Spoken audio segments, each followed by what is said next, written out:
प्याज नेपालको लागि अत्यन्त प्रचलित तरकारी तथा मसला बाली हो। तराईदेखि उच्च पहाडसम्म उत्पादन गर्न सकिने भएकाले पनि प्याजलाई नेपालमा अत्यन्त सम्भावना भएको कृषि उपजमा लिइन्छ। नेपालमा खपत हुने कुल प्याजको 90% भारतबाट आयात हुने गरेको छ। यसबाट पनि नेपालमा प्याजको व्यापारिक र आर्थिक महत्त्व कति छ भन्ने कुरा थाहा पाउन सकिन्छ। हावापानी तथा माटो। मध्यम खालको हावापानीमा प्याज राम्रोसँग उत्पादन गर्न सकिन्छ। बिउको उमारको लागि 20 देखि 25 डिग्री सेल्सियसको तापक्रम आवश्यक रहन्छ। नेपालको सन्दर्भमा प्याजको वनस्पतिक वृद्धिका लागि कम तापक्रम र छोटो दिनको आवश्यक रहन्छ भने गाना उत्पादनका लागि भने लामो दिन र बढी तापक्रमको आवश्यक रहन्छ। सालाखाला रूपमा वनस्पतिक वृद्धिका लागि 13 देखि 21 र गाना वृद्धिका लागि भने 15 देखि 25 डिग्रीसम्मको तापक्रम आवश्यक रहन्छ। नेपालको परिप्रेक्ष्यमा लगाउने समयमा फरक पारेर प्याज तराईदेखि उच्च पहाडसम्म सालैभरि उत्पादन गर्न सकिन्छ। माटोको हकमा भने प्याज बढी उत्पादनका लागि गहिरो, मलिलो, बलौटे, दोमट माटो र बुरबुराउँदो माटो आवश्यक रहन्छ। सरदर रूपमा pH 6 को हाराहारीमा भएको माटो यसको लागि आवश्यक मानिन्छ। जातहरू। केही उन्नत जातहरू: red creole, Nashik 53, Pusa red, Nuwakot स्थानीय। बेर्ना उत्पादन: काउली बन्दा समूहको जस्तै बिउ रोपेको 2 देखि 2.5 महिनामा बेर्ना सार्न लायक हुन्छ। बारी तयारी: 25 देखि 30 सेन्टिमिटरको गहिराईमा राम्रोसँग जोतिने गरी 3-4 पटकसम्म राम्रोसँग जोत्नु पर्दछ। प्याजको गानाको वृद्धि खास गरी माथिल्लो तहमा हुने भएकाले माथिल्लो तहको माटो हल्का र बुरबुराउँदो हुनुपर्दछ। 1 मिटरको चौडाइ भएको र आवश्यकता अनुसारको लम्बाइ बनाई 2 वटा ब्याडको बीचमा करिब 30 सेन्टिमिटरको हिँड्ने बाटो राख्नु पर्दछ। पहाडी धरातलमा ब्याड बनाउँदा जग्गाको ढलाइको लम्बा दिशामा बनाउनु पर्दछ। बिउ दर: 400 देखि 500 ग्राम प्रति रोपनी। एक रोपनीको लागि सरदर रूपमा 33,000 बेर्ना आवश्यक पर्दछ। बेर्ना रोपाई र दूरी: बेर्ना रोप्दा माथिल्लो तहको 1/3 भाग हटाई लाइनमा मिलाई लगाउनु पर्दछ।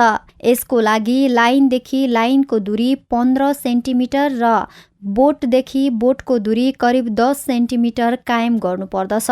मलखाद तथा व्यवस्थापन: जग्गा तयारी गर्दा प्रतिरोपनी 1.5 मेटन सुधार सहितको कम्पोस्ट वा गोठे मल वा अन्य प्राङ्गारिक मलहरू प्रयोग गर्नुपर्दछ। सिंचाई: पहिलो सिंचाई बेर्ना सारे लगत्तै र त्यसपछि आवश्यकता अनुसार सिंचाई दिइनु पर्दछ। हिउँद याममा सिंचाई दिँदा 15 दिनमा एक पटक दिइनु पर्दछ। तर बेमौसमी उत्पादनका लागि साउन महिनामा बेर्ना सार्दा सिंचाई दिइरहनु पर्दैन। अन्तर्कर्म: बाली अवधिभर करिब 4 पटक हल्का गोडमेल गर्नु पर्दछ, तर बेर्नालाई भने असर पर्न दिनहुन्न। माटोको सतह हर समय हल्का र खुल्ला राखिनु पर्दछ, अन्यथा गाना वृद्धि प्रक्रियामा नकारात्मक असरहरू पर्न जान्छ। उत्पादन लिने: हरियो प्याजको लागि उत्पादन लिँदा वनस्पतिक वृद्धि अत्याधिक भएको बेलामा लिइनु पर्दछ भने गाना प्याजका लागि भने घाँटी सुकेपछि र पात पहेलिएपछि उत्पादन लिइनु पर्दछ।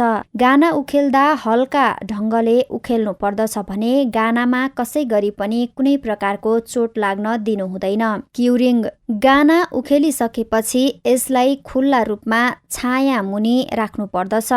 बाहिरी पत्र पूर्ण रूपमा सुकेपछि र घाँटी सुकेपछि मात्र क्युरिङ पुरा भएको मानिन्छ। उत्पादन: 1000 देखि 1500 केजी प्रति रोपनी। प्याजको बेमौसमी उत्पादन: बेमौसमी खेती भन्नासाथ मुख्य सिजनभन्दा अघि वा पछि बजारको अधिक मूल्यलाई आर्थिक रूपमा आफ्नो हातमा पार्नका लागि गरिने खेतीलाई बुझाउँछ। प्याजको सन्दर्भमा भने कार्तिक मङ्सिरदेखि जेठसम्मको सिजनमा गरिने मौसमी उत्पादन हो भने यसभन्दा बाहेकको कुनै पनि समयमा गरिने उत्पादन बेमौसमी हो। तसर्थ हावापानी मिलाएर बेमौसममा गरिने उत्पादन अधिक बजार मूल्य पाउन सफल हुन्छ। प्याजको सन्दर्भमा असोजदेखि फागुनसम्म बजार मूल्य अधिक हुन जान्छ। प्रविधिको प्रचार प्रसार हुन नसकेका कारण बेमौसमी प्याज उत्पादन किसानहरूमाझ भिज्न सकेको छैन।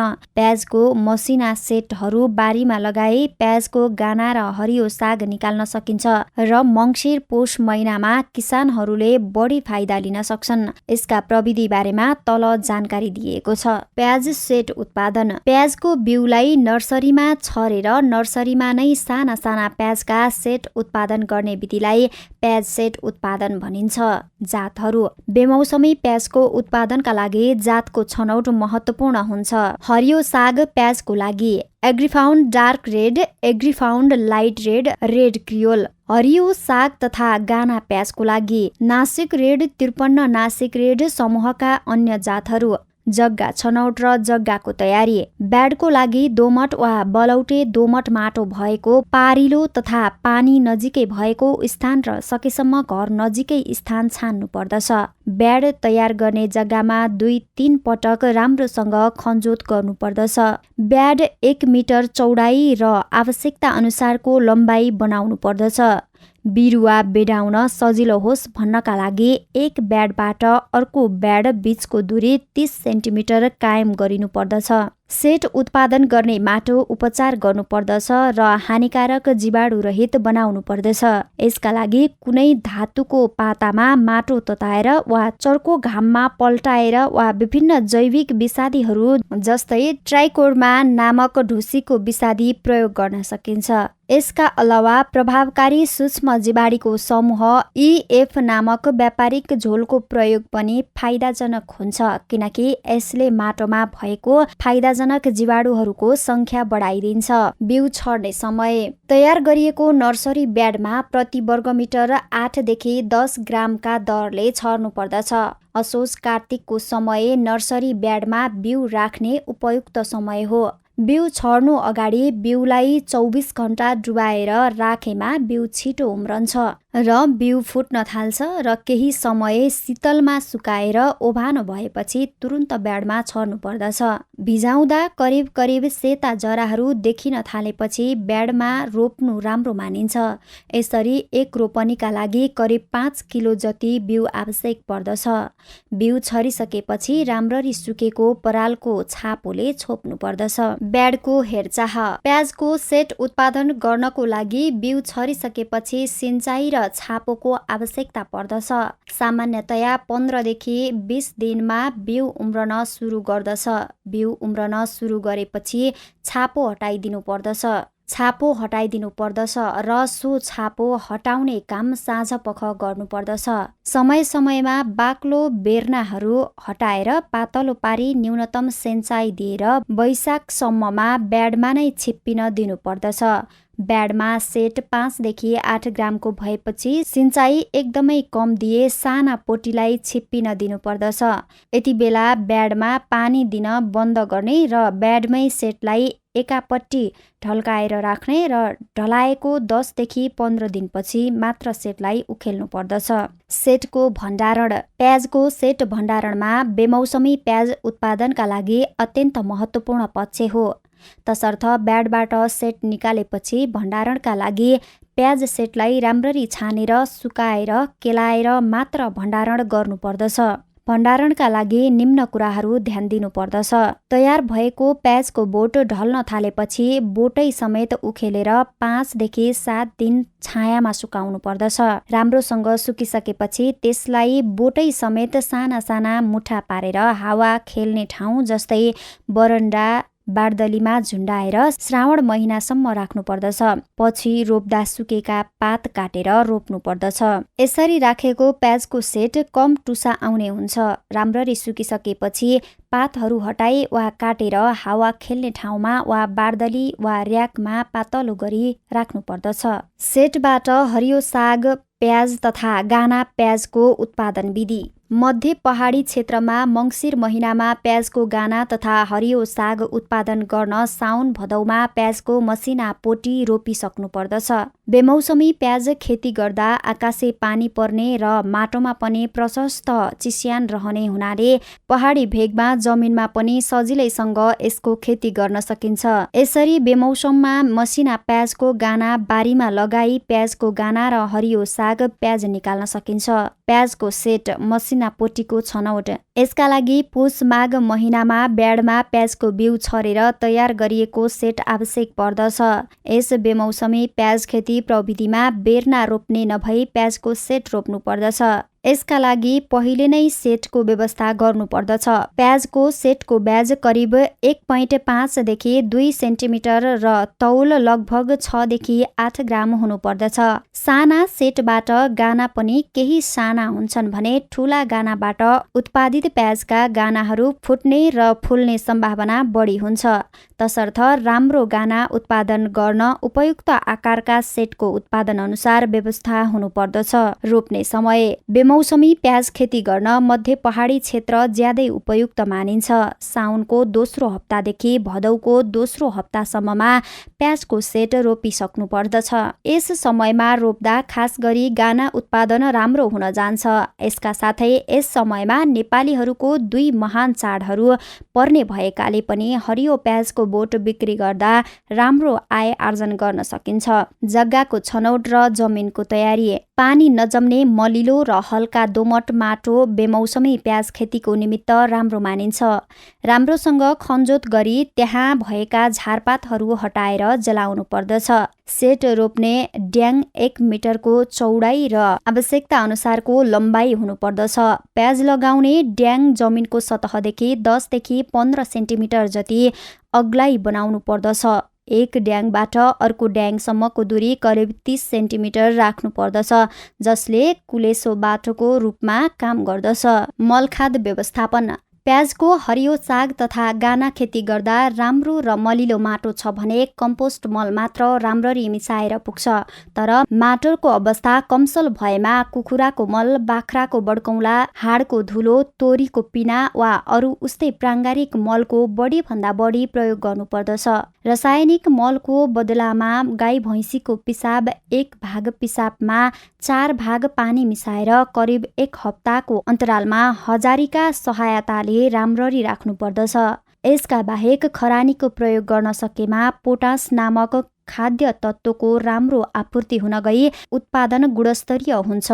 रासायनिक मलको विकल्पका रूपमा जैविक मलहरू जस्तै पोटास प्लस एजोस्पी, पिएसबी 3 वटा एक पछि अर्को प्रत्येक 30 ग्राम 1 रोपनीका दरले 10 केजी राम्रो पाकेको गोबर मलसँग मिसाएर छर्नु पर्दछ र घामपानीबाट बचाउनु पर्दछ। खेतमा रोप्ने तरिका। माथि उल्लेखित अनुसारको मल राखी जग्गा तयार भइसकेपछि प्याजको सेट रोप्नु पर्दछ। सेटलाई राम्रोसँग छानेपछि नराम्रा सेटलाई हटाइदिनु पर्दछ। सेटलाई रोप्नु अगाडि ट्राइकोडर्मा नामको ढुसीनाशक विषादी 5 ग्राम प्रति लिटर पानीमा मिसाई तयार गरेको घोलमा डुबाएर छायामा पानी सुकाएर रोपेमा कुहिने समस्याबाट बचाउन सकिन्छ।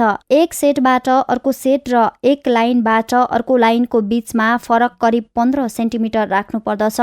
रोप्ने बेलामा सेटको पुरै भाग माटोले छोप्नु पर्दछ। सेटको माथिल्लो भाग जमिनमाथि नै देखाउनु पर्दछ। पुरै भाग छोपिन गएमा सेट कुहिन सक्ने सम्भावना हुन्छ। गोडमेल र सिंचाई। बेमौसममा प्याज खेती गर्दा सुरुका दिनहरूमा वर्षा भइरहने हुँदा सिंचाईको त्यति बढी आवश्यकता पर्दैन। बर्सातको समय भएका कारणले गर्दा झारपातको प्रकोप चाहिँ बढी हुने हुँदा झारको गोडमेल गरिनु पर्दछ। यदि मसिनो गरी काटेको तितेपाती अथवा असुरोको छापो दिएमा झारपात कम आउने तथा मलको समेतको काम गर्दछ। त्यसैले गोडमेल भने करिब 20 दिनको फरकमा गरिरहनु पर्दछ। कुटाको सहयोगबाट माटोलाई पनि हलुका बनाइराख्नु पर्दछ। कडा तथा सारो माटोमा प्याजको डल्ला राम्रोसँग बढ्न सक्दैन र बढेपछि डल्लाको आकार प्रकार राम्रो हुँदैन र असोज कार्तिक महिनामा वर्षा नभएमा हल्का सिँचाइ दिनु राम्रो हुन्छ। बाली संरक्षण। साधारणतया बेमौसमी प्याज खेती मुख्य बाली उत्पादनको तुलनामा कम रोग किरा लाग्दछ। रोग किरा आक्रमण हुनुभन्दा अगावै विभिन्न गन्ध आउने वनस्पतिको आंशिक कुहाएर तयार गरिएको विषादी झोलमल प्रयोग गर्न सकिन्छ। यसका अलावा स्थानीय रूपमा नै पाइने जडीबुटीबाट बनाउन सकिने विषादीहरूको प्रयोग पनि गर्न सकिन्छ। बाली टिपाई। प्याजको बाली कुन बेला र कुन अवस्थामा टिप्ने भन्ने कुरा बजार भाउ तथा कुन प्रयोजनका लागि खेती गरिएको हो सो कुरामा भर पर्दछ। हरियो सागको लागि खेती गरिएको हो भने बजारको मूल्य र बोटको कुल तौललाई विचार गरिनु पर्दछ। गाना प्याजको निम्ति खेती गरिएको हो भने गानाको आकार प्रकार नै हेर्नु पर्दछ। सामान्यतया खेतबारीमा 10 देखि 20% बोटहरू ढल्न थालेपछि प्याज खन्ने बेला भएको हो भनेर बुझ्नु पर्दछ। प्याजको उत्पादन लिनुभन्दा करिब 2 साता अगाडिबाट प्याजमा सिँचाइ दिन बन्द गर्नु पर्दछ। सारांशमा प्याजको बिउलाई नर्सरीमा छरेर नर्सरीमा नै साना साना प्याजका दाना उत्पादन गर्ने विधिलाई प्याज सेट उत्पादन भनिन्छ। सेटबाट हरियो साग प्याजको लागि Agrifound dark red, Agrifound dark red, Agrifound light red, red creole, हरियो साग तथा गाना प्याज उत्पादनका लागि नासिक रेड 53 र नासिक रेड समूहका बिउहरू लगाउन सकिन्छ। मङ्सिर र माघ महिनातिर प्याजका सेट उत्पादनका लागि प्याजको बिउ छरिसक्नु पर्दछ। नर्सरीमा छरेर नर्सरीमा नै वैशाखसम्म राख्नु पर्दछ। एक रोपनीको लागि प्याजको बिउ 5 किलो आवश्यकता पर्दछ। बिउ छरिसकेपछि राम्ररी सुकेको परालको छापोले छोप्नु पर्दछ र उम्रिसकेपछि छापो हटाउनु पर्दछ। प्याजको सेट 1.5 देखि 2 सेन्टिमिटर व्यास र 6 देखि 8 ग्राम तौल हुनु पर्दछ। बेमौसमी मसिना प्याजको सेट बारीमा लगाई प्याजको हरियो साग तथा गाना निकाल्न सकिन्छ। मध्य पहाडी क्षेत्रमा मङ्सिर महिनामा प्याजको गाना तथा हरियो साग उत्पादन गर्न विशेष गरेर साउन र भदौमा प्याजको मसिना गाना रोपिसक्नु पर्दछ।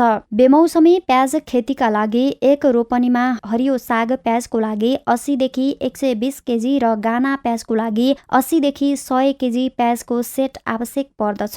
प्याज लगाउने ड्याङ जमिनको सतहदेखि 10 देखि 15 सेन्टिमिटर जति उठाएर बनाउनु पर्दछ। हरियो सागको लागि खेती गरिएको हो भने बजारको मूल्य र बोटको तौललाई हेरेर बाली उखेल्नु पर्दछ।